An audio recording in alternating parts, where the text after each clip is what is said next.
اعوذ باللہ من الشیطان الرجیم بسم اللہ الرحمن الرحیم فلولا كانت قرية آمنت فنفعها إيمانها إلا قوم يونس لما آمنوا كشفنا عنهم عذاب الخزي في الحياة الدنيا ومتعناهم إلى حين ولو شاء ربك لآمن من في الأرض كلهم جميعا أفأنت تكره الناس حتى يكونوا مؤمنين۔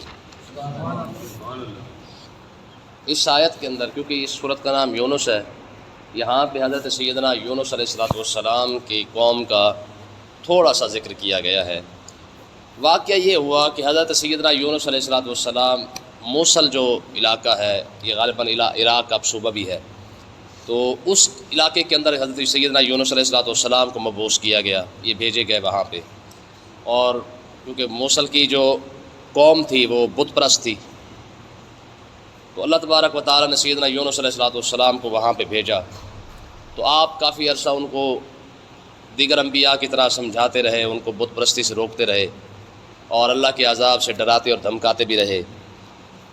تو جب وہ کئی عرصے کے بعد تک جو ہے وہ ان کو بات سمجھ نہ آئی، تو حضرت یونس علیہ السلام نے فرمایا کہ اگر تم نے یہ بات نہیں ماننی نا میری، تو میں نے اللہ کا عذاب جب آئے گا تو میں تمہیں یہاں سے چھوڑ کے چلا جاؤں گا۔ تو ہوا یہ کہ ایک رات وہ سارے اکٹھے ہوئے، تو انہوں نے کہا بھی بات یہ ہے کہ جب کہیں پر بھی عذاب آیا ہے نا، تو سنت یہ ہے کہ اللہ کا نبی وہاں سے پہلے چلا جاتا ہے۔ اگر یونس علیہ السلام یہاں سے چلے گئے تو سمجھ لو کہ یہ اللہ کا سچا نبی ہے، ٹھیک ہے؟ تو اس کا مطلب یہ ہے کہ عذاب آئے گا۔ اگر یہاں رہتے ہیں تو پھر خیر ہے۔ ہوا یہ کہ حضرت یونس علیہ السلام جو ہے وہ رات کو آپ تشریف لے گئے۔ جب چلے گئے تو انہوں نے دیکھا، صبح اٹھے تو پھر عذاب کا جو آثار تھے نا نمایاں ہونے لگ گئے۔ وہ ہوا کیا کہ صبح کے وقت جو ایک سیاہ بادل جو ہے وہ ان کے اوپر جو ہے وہ منڈلانے لگ گیا، خوفناک بھی تھا، سیاہ بھی تھا، اور ایک دھواں جو ہے نا پورے شہر کو اس نے لپیٹنے لگ گیا۔ تو انہوں نے جب دیکھا نا کہ اوپر سے بادل ہے، نیچے سے دھواں آ چکا ہے، تو انہوں نے سب سے پہلے جو سیانے لوگ تھے انہوں نے جناب والا بندوں کو اکٹھا کیا۔ بندوں کو اکٹھا کرنے کے بعد انہوں نے کہا سب سے پہلا جو کام کرنا ہے وہ یہ ہے کہ یونس علیہ السلام کی تلاش کرو کہ اس شہر میں یونس علیہ السلام ہے کہ نہیں۔ اگر نہیں ہے تو یہ اللہ کا عذاب ہے، اگر ہے تو پھر یہ موسمیاتی کوئی معاملہ ہو سکتا ہے۔ تو انہوں نے جب پورے شہر کے اندر بندے بھیجے تو دیکھنے کے بعد پورے شہر سے پتہ چلا کہ یونس علیہ السلام تو ہے ہی نہیں، وہ تو راتوں رات چلے گئے تھے۔ تو انہیں پتہ چل گیا کہ یہ کوئی موسمی خرابی نہیں ہے، یہ واقعی اللہ کا عذاب ہے۔ تو انہوں نے کیا کیا، انہوں نے کہا کہ بھائی اپنے جانور، اپنے عورتیں، بچے، مرد، بوڑھے، جتنے بھی سارا کچھ ہے سارے کے سارے اکٹھے کر لو اور جنگل کی طرف چلتے ہیں۔ وہ شہر انہوں نے چھوڑا اور جنگل میں چلے گئے، اور وہاں جا کے انہوں نے سچی توبہ کی اور اللہ کی بارگاہ میں وہ گڑ گڑانے لگے اور روئے، اور رو کے انہوں نے معافی مانگی، توبہ کی، استغفار کرتے رہے۔ اور حتیٰ کہ استغفار کا طریقہ کیا تھا ان کا، آپ اندازہ کریں کہ انہوں نے کس انداز سے توبہ کی ہے کہ انہوں نے جناب اپنے بچوں کو اپنے سے آپ سے جدا کر دیا، بیویوں کو الگ کر دیا، اور اس کے بعد جس کا جو حق دینا تھا وہ اسی وقت وہیں پہ کھڑے کھڑے ادا کیا۔ حتیٰ کہ روایت کے اندر آتا ہے کہ اگر کسی شخص نے کسی کا پتھر بھی اٹھایا تھا نا، تو اس نے اب اگر اپنی دیوار میں لگایا تھا تو اس نے وہ ساری دیوار توڑ کے وہ پتھر نکال کے بھی اسے واپس کیا۔ یعنی اس انداز کے ساتھ انہوں نے توبہ کی ہے۔ ایک تو جس کا جو حق کھایا ہوا تھا وہ بھی بسارا واپس کر دیا، معافی بھی اللہ تبارک و تعالیٰ سے مانگی۔ تو پھر اللہ تعالیٰ نے کرم کیا فرمایا، یاد رکھے جتنے نبی آئے ہیں نوح علیہ السلام سے لے کر نیچے تک، کیونکہ پہلا عذاب غالباً ان سے شروع ہوا ہے، تو نوح علیہ السلام سے لے کر یونس علیہ السلام تک یہ واحد اللہ کے نبی ہیں یونس علیہ السلام، جن کی قوم پر آیا ہوا عذاب واپس ٹل گیا ہے، ٹھیک ہے نا؟ آیا ہوا عذاب واپس ٹلا ہے، وہ بھی کیوں، اس کی وجہ بھی علماء نے بیان کی ہے۔ کہ جب انہوں نے عذاب کو دیکھا تو یہ ایمان لے آئے، اور انہوں نے توبہ بھی کی تو انہوں نے کلمہ پڑھ لیا۔ تو فرعون بھی تو عذاب دیکھ کر اس نے بھی تو کلمہ پڑھ ہی لیا تھا، تو اس کو کیوں نہیں مہلت دی گئی ہے اور ان کو کیوں مہلت دی گئی ہے؟ تو علماء فرماتے ہیں کہ فرق ہے۔ فرق یہ ہے کہ فرعون عذاب دیکھ کر کلمہ پڑھ رہا تھا، ان پر ابھی عذاب نہیں آیا تھا، بلکہ عذاب کی ابھی نشانیاں انہوں نے دیکھی تھی کہ ہو سکتا ہے یہ جو بادل آیا ہے یہ عذاب ہی کیوں نہ ہو سکتا ہے یہ عذاب ہو، اور یہ جو دھواں اٹھ رہا ہے ہو سکتا ہے یہ عذاب ہو۔ یعنی ابھی ان پر عذاب آیا نہیں تھا، صرف عذاب کی انہوں نے آثار دیکھے تھے، نشانیاں دیکھی تھیں۔ تو عذاب کے آثار دیکھتے ہی انہوں نے توبہ و استغفار کی، اور پھر جس کا جو حق تھا وہ حق بھی سارے واپس کر دیے، اللہ کی بارگاہ میں روئے اور گڑ گڑائے۔ تو عذاب آنے سے پہلے جب عذاب کی نشانیاں دیکھی تو انہوں نے کلمہ پڑھ لیا اور توبہ استغفار بھی کر لی ہے. اور فرعون کیونکہ وہ کئی بار ان کے دیکھیں نا 9 مرتبہ تو ان پر عذاب آیا ہے فرعونیوں پر, کبھی مینڈک کا, کبھی خون کا, کبھی کچھ ان کے اوپر عذاب آتا رہا ہے, لیکن اس کے باوجود بھی انہوں نے کلمہ نہیں پڑھا. وہ تو عذاب دیکھ کر کلمہ پڑھ رہا تھا. فرمایا یہ فرق ہے کہ فرعون کو اس لیے توفیق نہیں دی گئی کہ اس نے مکمل عذاب دیکھ لیا تھا, ٹھیک ہے, لیکن ان پر عذاب نہیں آیا تھا, عذاب کے صرف آثار انہوں نے دیکھے تھے. تو اللہ تبارک و تعالیٰ نے پھر ان کی توبہ قبول فرمائی. اور یونس علیہ السلام پھر کیونکہ وہ واپس تشریف لائے, وہ ایک لمبا چوڑا واقعہ, پھر مچھلی کے اندر 40 دن رہے, اس کے بعد پھر وہ جو ہے وہ جناب ان کو دریا کے اندر باہر پھینکا گیا, ٹھیک ہے جی, پھر وہ ایک 2 بکری آ کے ان کو دودھ بھی پلاتی رہی, وہ سارا معاملہ جو ہے وہ پھر ہوا. تو پھر یہ یونس علیہ السلام واپس تشریف لے آئے. تو یہ واحد قوم ہے جن کی اللہ تبارک و تعالیٰ نے عذاب کے آثار نمایاں ہونے کے باوجود بھی اللہ تعالیٰ نے ان کی بخشش بھی فرما دی, توبہ بھی قبول فرمائی ہے, ٹھیک ہے. یونس علیہ السلام جس پیٹ کے اندر رہے, مچھلی کے پیٹ کے اندر رہے ہیں, وہ روایت کے اندر آتا ہے کہ ایک تو اللہ تبارک و تعالیٰ اس مچھلی کو جنت عطا فرمائے گا, ٹھیک ہے, جس پیٹ کے اندر یونس علیہ السلام جس مچھلی کے پیٹ میں رہے ہیں, ایک تو اللہ تعالیٰ انہیں جنت عطا فرمائے گا. تو دوسری بات یہ ہے فرمایا کہ اللہ تعالیٰ نے دنیا کے اندر اس مچھلی کو انعام کیا عطا فرمایا کہ جب یہ داؤد علیہ السلام کا, یعنی وہ روایت کے اندر آتا ہے کہ یونس علیہ السلام کی یہ جو مچھلی تھی نا, مچھلی جب یہ سمندر کے اوپر آتی نا تو ساری کی ساری مچھلیاں جو بنی اسرائیل پر منع کر دی گئی تھی کہ تم نے مچھلیوں کا شکار نہیں کرنا ہے, فرمایا کہ ہفتے والے دن یہ مچھلی اوپر آتی سطح سمندر کے اوپر, تو ساری مچھلیاں اس مچھلی کی زیارت کرنے کے لیے آیا کرتی تھی, ٹھیک ہے. یہ اللہ تعالیٰ نے اس مچھلی کو انعام عطا فرمایا ہے کہ جب تک یہ تہ سمندر کے نیچے رہتی سارا ہفتہ, ٹھیک ہے, سارا ہفتہ گزرنے کے بعد پھر جب یہ اوپر آتی تو ساری مچھلیاں اس کی زیارت کرنے کے لیے آیا جایا کرتی تھی. تو پھر داؤد علیہ السلام کی وہ قوم پھر اس کے بعد جو ہے انہوں نے مچھلیاں پکڑنی شروع کر دی, وہ پھر الگ واقعہ ہو گیا. تو اللہ تعالیٰ نے ارشاد فرمایا فلولا کانت قریۃ آمنت فنفعها ایمانها الا قوم یونس, فرمایا کہ ایسا کیوں نہیں ہوا کہ کانت قریۃ آمنت فنفعها, فرمایا کہ کوئی قوم ایمان لے آتی اور اس کا ایمان اسے فائدہ عطا فرما دیتا. فرمایا کاش کہ پچھلے لوگ بھی ایمان لے آتے تو عذاب کے اندر مبتلا نہ ہوتے, ٹھیک ہے. جس طرح اللہ قوم یونس, جس طرح یونس علیہ السلام کی قوم نے سچے دل سے توبہ کی ہے, اللہ نے آیا ہوا عذاب ان سے ٹال دیا ہے.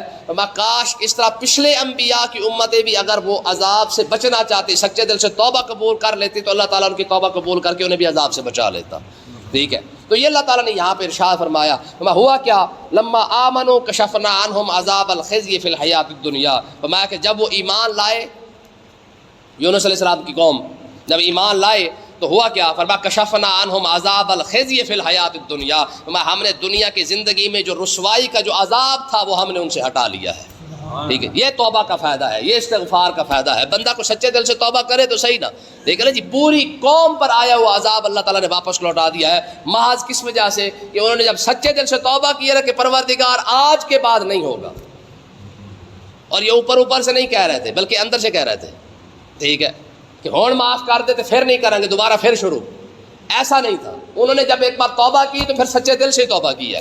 ہمارا جب انہوں نے سچے دل سے توبہ کی تو کشفنا عنہم عذاب الخزی, ہم نے جو عذاب آیا ہوا تھا وہ بھی ہم نے ہٹا لیا ہے. یہ توبہ کا فائدہ ہے کہ یار دیکھیں نا, یونس علیہ السلام کی قوم اگر توبہ کرے تو اللہ تبارک و تعالیٰ آیا ہوا عذاب ہی ان سے ٹال دیتا ہے.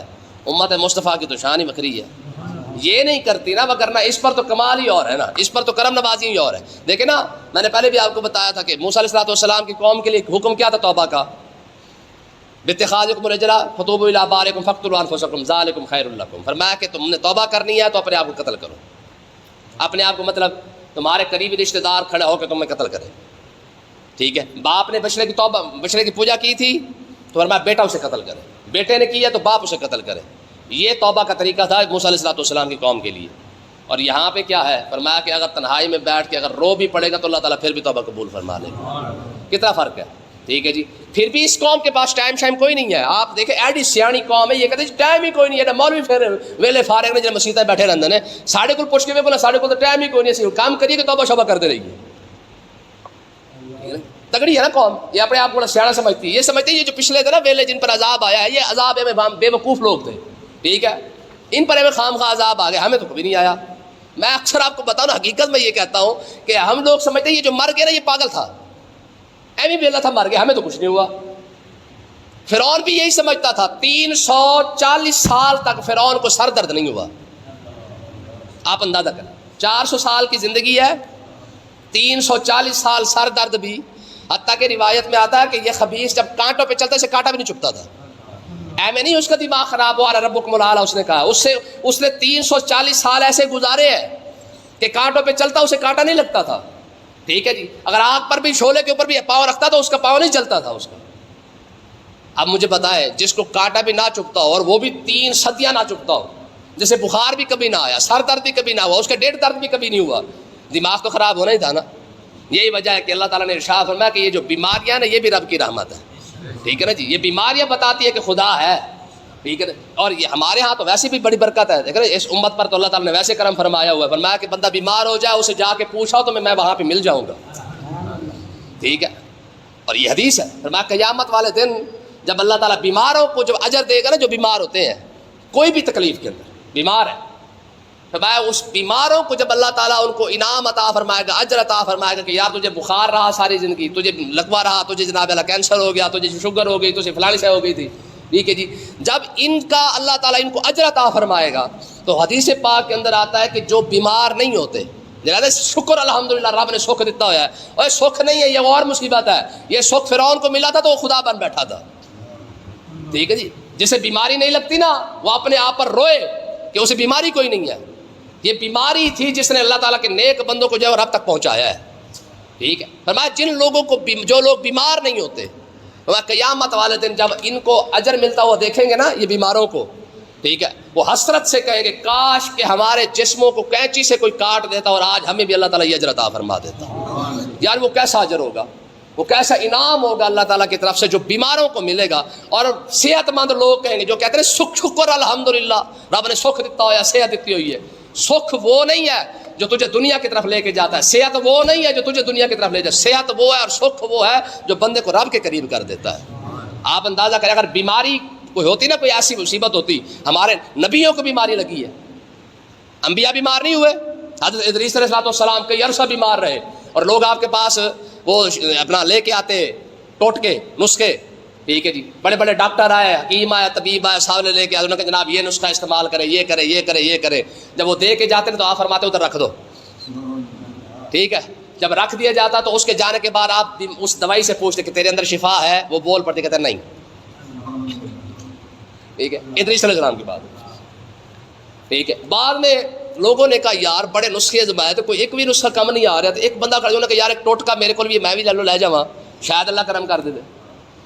وہ جب لے کے آیا نا جو ٹوٹکا اس کے پاس تھا, جس طرح ہمارے پاس عام ہوتے ہیں کہ چلو یہ استعمال کر لو, یا یہ کر لو, یا وہ کر لو, ہم مشورے دیتے رہتے نا.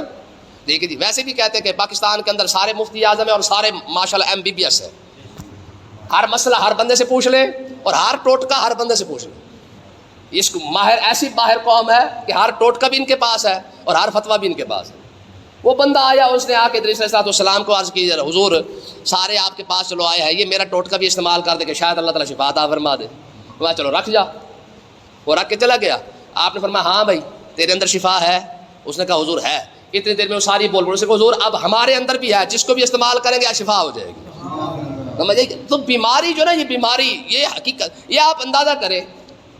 پیر مکی رحمۃ اللہ علیہ داتا صاحب کے قریب ہے نا, آپ کو کالی کھانسی تھی, کالی کھانسی اور شدید, رات ہوتی اور شروع جو ہوتے کھانستے کھانستے کھانستے کھانستے آپ کی ساری رات گزر جاتی تھی. ٹھیک ہے, تو آپ کی والدہ نے کہا اچھا صبح کیا ہوتا, صبح میلہ لگا ہوتا. ٹھیک ہے جی, تجھے کیا ہے بھی, مجھے فلانا مسئلہ ہے, اچھا اللہ کرم کرے گا. اچھا اسی وقت ٹھیک. تجھے کیا ہے, مجھے فلانا مسئلہ ہے, اچھا تجھے اللہ کرم کرے گا, چلو تو بھی ٹھیک, وہ بھی ٹھیک, یہ بھی ٹھیک, وہ بھی ٹھیک. ٹھیک ہے جی. ماں نے کہا اپنے اوپر بھی ذرا تھوڑی سی نگاہ ڈال دے, ساری رات کھاؤں کھاؤں کرتا ہے. ٹھیک ہے جی, تو آپ ہنس کے ٹال دیتے. تو ماں نے کہا یہ ایسے نہیں مانتا. ایک مرتبہ جو ہے وہ چادر پہن کے نا برقع سمجھ لیں یا چادر کہہ لیں بڑی, ماں بھی لائن میں لگ گئی. ٹھیک ہے جی, سویرے ہوئی تو ظاہر لائن لگی ہوئی تھی ملنگوں کی. تو آپ نے فرمایا ہاں بھی تجھے کیا جی فلانا مسئلہ, فرمایا اللہ کرم کرے گا. تجھے کیا اگلا مسئلہ, آپ کی والدہ جو ہے نا کہا حضور دعا فرما دیں میرے بیٹے کو کھانسی ہے. تو ظاہر توجہ نہیں تھی. آپ نے فرمایا اچھا اللہ کرم کرے گا. رات ہوئی تو کھانسی نہ آئے. سمجھے کہ نہیں. تو کس کہنے کا مقصد یہ ہے کہ یہ حضرت خواجہ عبد الواحد زید رضی اللہ تعالیٰ عنہ فالج کے مریض تھے اور اتنے بڑے مریض تھے کہ آپ نہ اٹھ سکتے تھے، نہ بیٹھ سکتے تھے، نہ کھا سکتے تھے، نہ پی سکتے تھے. لیکن نگاہ کا کمال یہ تھا کہ جتنا بھی کوئی بڑا بیمار آ جاتا، فالج کا مریض آ جاتا، ایسے ایک مرتبہ دیکھتے فالج ختم ہو جاتا تھا. ایک مرتبہ دیکھنے سے فالج ہی ختم. ٹھیک ہے. تو ہوا کیا، لوگوں نے کہا حضور اپنے پر بھی نگاہ ڈال دے پھر. ٹھیک ہے، شیشہ اٹھا لاتے ہیں. آپ نے فرمایا لگتا ہے خدمت کر کر کے تھک گئے ہیں. تھک جاتے ہیں نا، شاگرد بھی تھک جاتے ہیں، مرید تھک جاتے ہیں، رات ویسے تھک جاتی ہے. تو دعا مانگی کہ پروردگار چلو نماز کی فرصت دے دے. اذان ہوتی خود ٹھیک ہو جاتے، جا کے آپ وضو کرتے، نماز پڑھتے، واپس آتے، نماز پڑھ کے فوراً پھر فارغ شروع ہو جاتا. ٹھیک ہے. تو کہنے کا مقصد یہ ہے کہ یہ جو بیماریاں ہیں نا، بیماریاں، یہ بیماریاں ایویں نہیں ہیں. اللہ تعالیٰ ہر بیماری کا دیکھیں، جب کانٹے پر یار اجر ہے، اگر تمہیں کانٹا بھی لگا ہے، ٹھڈا بھی لگ گیا تو اس کا بھی اللہ تعالیٰ اجر عطا فرمائے گا. تو جس بندے کو بیچارے کو شوگر ہے، جس کو کینسر ہے، یا آج کے دور میں بلڈ کینسر ہے، یا کالا یرکان ہے، یا پیلا یرکان ہے، آج ہمیں یہ بیماریاں عام ہیں ہمارے اندر. ٹھیک ہے. تو یہ رب کی اتنی بڑی کرم نوازی ہے کہ آج ہر بندہ اگر بیمار ضرور ہے، ٹھیک ہے جی، لیکن اگر اس بیماری پر صبر کر جائے تو اللہ تعالیٰ اس کا اجر کتنا اسے عطا فرمائے گا. ٹھیک ہے. فرمایا لما آمنوا کشفنا عنہم عذاب الخزي فی الحیات الدنیا. ہم نے جب وہ ایمان لائے سچے دل سے، انہوں نے توبہ کی، تو پھر کیا ہوا، ہم نے دنیا کی زندگی میں جو آیا ہوا عذاب تھا ہم نے وہ بھی ٹال دیا. ومتعناہم الی حین، پھر ہم نے ایک مقرر وقت تک جو ہے انہیں ٹائم دے دیا. فرمایا چلو ٹھیک ہے، اب تم نے توبہ کیا تو ہم نے تمہیں مہلت بھی عطا فرما دی ہے. آگے کیا ہوا، فرمایا وَلَوْ شَاءَ رَبُّكَ لَآمَنَ مَنْ فِي الْأَرْضِ كُلُّهُمْ جَمِيعًا. میں اگر تیرا رب چاہتا تو جتنے روئے زمین پہ لوگ رہتے ہیں سب کے سب ایمان لے آتے. ٹھیک ہے جی. لیکن کیونکہ اللہ تعالیٰ جانتا ہے لوگوں کے دلوں کو کہ کس نے کلمہ پڑھنا ہے اور کس نے نہیں پڑھنا ہے. میں کہ ہاں یہ رب کی تقدیر پر ضرور ہے کہ رب جانتا ہے، عالم ازل کے اندر لکھ دیا گیا ہے کہ جنتی کون ہے اور جہنمی کون ہے. یہ آقا علیہ السلام نے خود فرمایا، حضور کے پاس 2 کتابیں فرشتے لے کے آئے تو حضور نے فرمایا صحابہ یہ جانتے ہو یہ کتاب کون سی ہے؟ پھر خود ہی فرمایا ایک وہ کتاب ہے جس کے اندر قیامت تک جتنے جنتی آئیں گے سب کے نام لکھے ہوئے ہیں. یہ وہ کتاب ہے جس کے اندر قیامت تک جتنے جنمی آئیں گے سب کے نام لکھے ہوئے ہیں. جو عالم ازل کے اندر کیونکہ رب جانتا تھا کہ ان لوگوں نے کلمہ نہیں پڑھنا، انہوں نے نہیں پڑھنا ہے. آفانت تکرہ الناس حتی یکونوا مؤمنین. کیا آپ جب اللہ تعالیٰ جو جانتا ہے، اگر اللہ چاہتا تو پھر سارے کلمہ پڑھ لیتے، لیکن رب بھی جانتا ہے کہ عالم ازل کے اندر اتنے بدبخت انہوں نے کلمہ نہیں پڑھنا. آفانت تکرہ الناس حتی یکونوا مؤمنین. کیا آپ لوگوں کو مجبور کر لیں گے کہ وہ کلمہ پڑھ لیں؟ لوگوں کو کلمہ پڑھنے پر مجبور نہیں کر سکتے آپ. ٹھیک ہے. گن پوائنٹ پہ کسی کو کلمہ پڑھانا، ٹھیک ہے جی، یہ تو ممکن ہی نہیں ہے. وہ خان تھا نا خان، اس نے سنا بھی کسی کو کلمہ پڑھاؤ تو اللہ تعالیٰ بخش دیتا ہے. اس نے کہا ہمسایہ جو ہے نا یہ ہندو ہے، چلو اس کو کلمہ پڑھاتا ہوں. اس کے بعد وہ گن لے کے پہنچ گیا. ٹھیک ہے جی. کہا کلمہ پڑھ، کلمہ تو نہ کلمہ. اس نے کلمہ پڑھ. اس نے کہا میں نہیں پڑھتا. اس نے کہا پڑھنا پڑے گا، تیرے بارے میں فیر ٹھوکتا ہوں میں تجھے. اس نے کہا خان ہے، جان تو چھوڑے گا نہیں. اس نے کہا چل خان پڑھا. اس نے کہا مجھے نہیں آتا، تو پڑھ بس. ٹھیک ہے. کہنے کا مقصد یہ کہ آپ کسی کو زبردستی کلمہ نہیں پڑھا سکتے ہیں. ٹھیک ہے جی. لا اکراہ فی الدین کا مطلب کیا ہے کہ آپ زبردستی کسی دین قبول نہیں کروا سکتے. لیکن ہماری قوم نے ان لفظوں کا کیا ہے، لا اکراہ فی الدین کو اٹھا کے عمل پر رکھ دیا کہ ہے جی کسی کو نا نماز پڑھ کر دین میں سختی کوئی نہیں ہے. کسی کو میاں زکات دے، روزہ رکھ، حج کر، زکات دے، جی شراب نہ پی، سود نہ کھا، فلانا کم نہ کر، فلانا کم نہ کر. ٹھیک ہے جی. وہ کہتے ہیں لا اکراہ فی الدین، دین میں تو سختی کوئی نہیں ہے. حالانکہ اس کا اصل مطلب کیا ہے ان الفاظ کا کہ دین کسی کو قبول کروانے میں سختی نہیں ہے. آپ ہندو کو، یہودی کو، سکھ کو، عیسائی کو زبردستی کلمہ نہیں پڑھا سکتے. صرف اتنی بات ہے. ہاں جب کلمہ پڑھ لیا ہے تو پھر سختی ہے. کلمہ پڑھنے کے بعد سختی ہے. نماز نہ پڑھو تو لطر نہیں پڑھیں گے، روزہ نہ رکھے، حج نہ کرے، زکات نہ دے، شراب پیتا رہے، سود کھاتا رہے، ڈنڈی مارتا رہے، حرام حلال سارا کو اکٹھا کرتے پھرتا رہے، کرسی لے کے جناب اللہ بڑے بڑے عہدے پر بیٹھ کر فرعون ہی بن بیٹھے، تو کیا خیال ہے سختی نہیں ہوگی؟ فَمَن يَعْمَلْ مِثْقَالَ ذَرَّةٍ خَيْرًا يَرَهُ. فرمایا پھر تو صحیح نا. ٹھیک ہے. نہیں کلمہ پڑھا پھر تو حساب ہی کوئی نہیں نا. یہ یاد رکھیں، جس نے کلمہ نہیں پڑھا اس کا حساب وہ تو ڈائریکٹ گیا جہنم کے اندر. ٹھیک ہے. حساب تو ان کا ہونا نا کہ کلمہ پڑھنے کے بعد جب تجھے کہا گیا تھا کہ بےایمانی نہیں کرنی تو کیوں کی ہے. ٹھیک ہے. کلمہ پڑھنے کے بعد اسے کہا جائے گا کہ ہاں تجھے جو کہا گیا تھا کہ کرسی کا فائدہ نہیں اٹھانا ناجائز، کیوں اٹھایا، کیوں فرعون بن کے بیٹھا تھا، تو ان سے پوچھا جائے گا. تو اس کا مطلب یہ کہ جو حساب کتاب کا جو معاملہ ہے وہ کلمہ پڑھنے کے بعد شروع ہوتا ہے. جس نے کلمہ نہیں پڑھنا بے شک نہ پڑھے. ٹھیک ہے. لگا بھی رہے، مرے گا تو سیدھا جہنم میں. ہاں کلمہ پڑھ لیا ہے تو کلمہ پڑھنے کے بعد پھر سختی بھی ہے. پھر ہر چیز کا سوال بھی ہونا ہے کہ ہاں بھائی بہنوں کا حصہ کھایا تھا، بیٹیوں کا کھایا تھا، ہمسایوں کا کھایا تھا، مسجد کا کھایا تھا، یہ سارا کچھ پوچھا جانا ہے نا. ٹھیک ہے، تو پوچھا مسلمان سے جائے گا، یہودی سے تھوڑا پوچھا جائے گا کہ ہاں بھی تو مسجد کا حصہ کھا گیا تھا، کیونکہ وہ تو مسجد کو مانتا ہی کوئی نہیں. ٹھیک ہے، ہندو سے تھوڑا پوچھا جائے گا کہ تو پیروں کا حق کھا گیا تھا، کیونکہ وہ تو مذہب کو نہیں مانتا ہے. ٹھیک ہے جی، کلمہ پڑھنے کے بعد یہ سارے معاملات واجب ہے، فرض ہے، ان کا جواب دینا پڑے گا. اللہ پاک سمجھنے کی توفیق عطا فرمائے.